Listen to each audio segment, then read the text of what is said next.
Namun tiba-tiba Rahma melihat ada dua sosok tangan yang hitam legam muncul dari kedua sisi belakang, tepatnya di arah perutnya.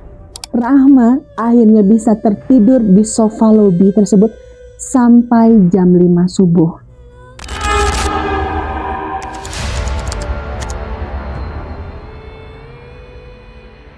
Assalamualaikum warahmatullahi wabarakatuh. Selamat malam, selamat datang di catatan tengah malam, di mana cerita horor dan pengalaman mistis serta kisah-kisah paling menyeramkan diceritakan kembali dalam suasana gelapnya tengah malam. Di video perdana catatan tengah malam kali ini, saya akan menceritakan kembali sebuah pengalaman mistis yang dialami oleh sahabat saya sendiri ketika dia bermalam di salah satu hotel yang bernuansa Belanda di kota Bandung.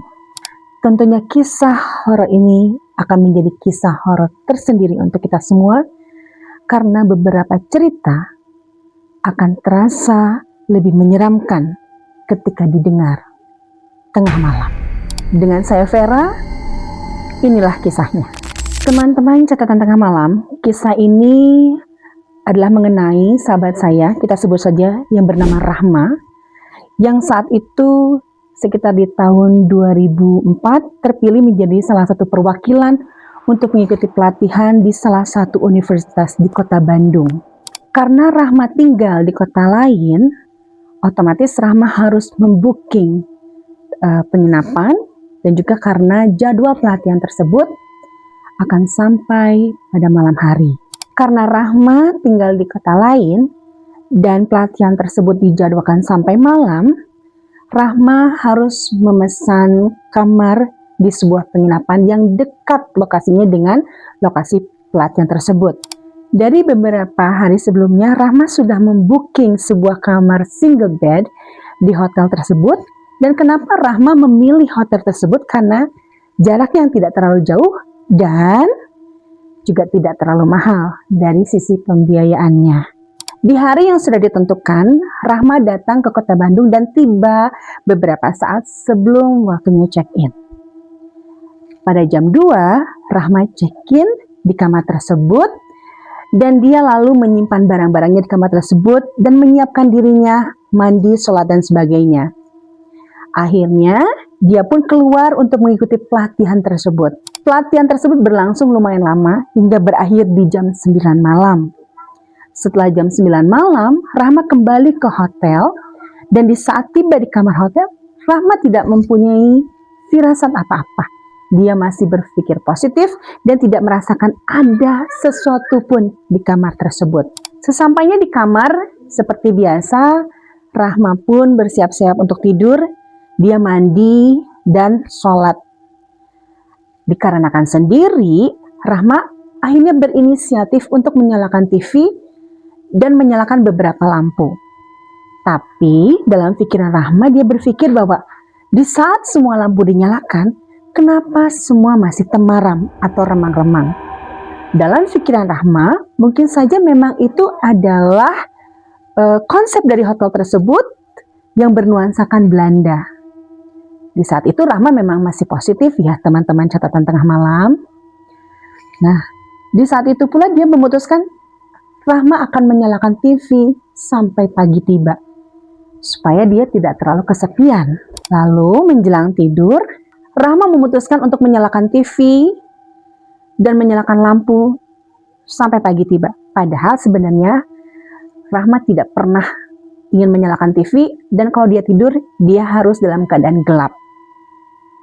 Pada saat itu, tertidurlah Rahma hingga pada suatu saat dia terbangun karena dia tidak mendengar lagi suara TV menyala.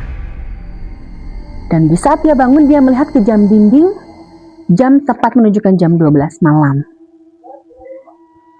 Karena dia melihat TV tidak menyala, Rahma berinisiatif untuk bangun dari tempat tidurnya dan hendak menyalakan TV kembali. Pada saat dia mulai duduk, tiba-tiba kasur tempat tidur bergerak dengan hebatnya seperti gempa bumi. Rahma masih berpikir positif bahwa itu adalah gempa bumi, teman-teman catatan malam.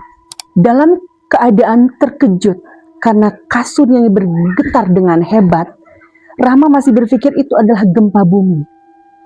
Namun tiba-tiba Rahma melihat ada dua sosok tangan yang hitam legam muncul dari kedua sisi belakang, tepatnya di arah perutnya. Kedua tangan itu seperti pelan-pelan ingin bertaut satu sama lain di depan perut Rahma. Dan Rahma bisa melihat bahwa kedua tangan itu berwarna hitam legam dengan jari-jari yang sangat panjang, teman-teman, dengan kuku-kukunya yang panjang dan tajam. Ketika tangan itu lambat saling bertaut hingga akhirnya sampai keduanya bertaut, kedua tangan itu mencengkram perutnya Rahma sampai dengan kencang sekali hingga Rahma tidak bisa bergerak ataupun dia merasa sesak. Jadi dalam keadaan kasur bergerak, tangan tersebut mencengkram Rahma. Dalam keadaan ketakutan dengan merinding hebat, Rahma mencoba untuk berdoa dengan segala doa yang dia bisa. Namun kejadian itu tidak serta-merta berhenti. Ketika dia berdoa dan tangan itu pun tetap mencengkram perut Rahma dengan kencang, tiba-tiba Rahma menoleh ke arah kirinya dan melihat ada rambut yang tergerai di pundaknya. Dalam keadaan yang lebih mengerikan lagi, Rahma merasakan panas di sekujur tubuhnya, terutama di bagian belakangnya. Dan di saat dia melihat gerayan rambut panjang di sebelah pundak kirinya, Rahma mengencangkan doa-doanya dan itu tidak juga hilang, teman-teman. Hingga dia bisa merasakan ada sesosok wajah dan nafas yang terengah-engah seperti menggorok. Hok, seperti itu di telinga Rahma sebelah kirinya, teman-teman. Seolah-olah ada sesosok wajah yang ingin segera menampakkan diri, ingin bertemu mata dengan Rahma. Dengan kencang Rahma terus berdoa supaya kejadian tersebut segera berakhir. Sehingga pada waktunya mendekati 1:30 malam, akhirnya kasur pun mereda, tidak bergerak kembali, dan sosok itu pun hilang dan Rahma mulai bisa bergerak. Tanpa pikir panjang, Rahma langsung berlari sekencang-kencangnya menuju ke arah lobi. Dan di lobi di sana, Rahma duduk dengan terengah-engah, mencoba untuk menenangkan diri, dan akhirnya dia pun tertidur di sebuah sofa di lobi tersebut. Rahma akhirnya bisa tertidur di sofa lobi tersebut sampai jam 5 subuh. Menyadari bahwa barang-barangnya masih ada di kamar, mau tidak mau Rahma harus kembali ke kamar. Di saat saya menanyakan apakah ada orang yang bertanya, kenapa Rahma ada di lobi? Rahma menjawab, di sana hanya ada security dan petugas lobi. Dan tidak ada yang bertanya kepadanya kenapa dia tertidur di lobi. Mungkin dipikirnya dia sedang menunggu tamu. Dan sampai di kamar, dia masih bisa merasakan kengerian dan energi dari makhluk tersebut masih ada di sana, teman-teman. Namun dengan memberanikan diri, dia akhirnya bersiap-siap untuk mandi dan melaksanakan sholat, dan akhirnya dia juga langsung check out pada saat itu juga. Nah teman-teman, ketika saya menanyakan terakhir ke Rahma, apakah ada kelanjutannya? Dia berkata, alhamdulillah tidak ada. Dia langsung keluar dari hotel tersebut dan itu menjadi kenangan yang mistis untuk Rahma. Teman-teman semua, teman-teman catatan malam, terima kasih.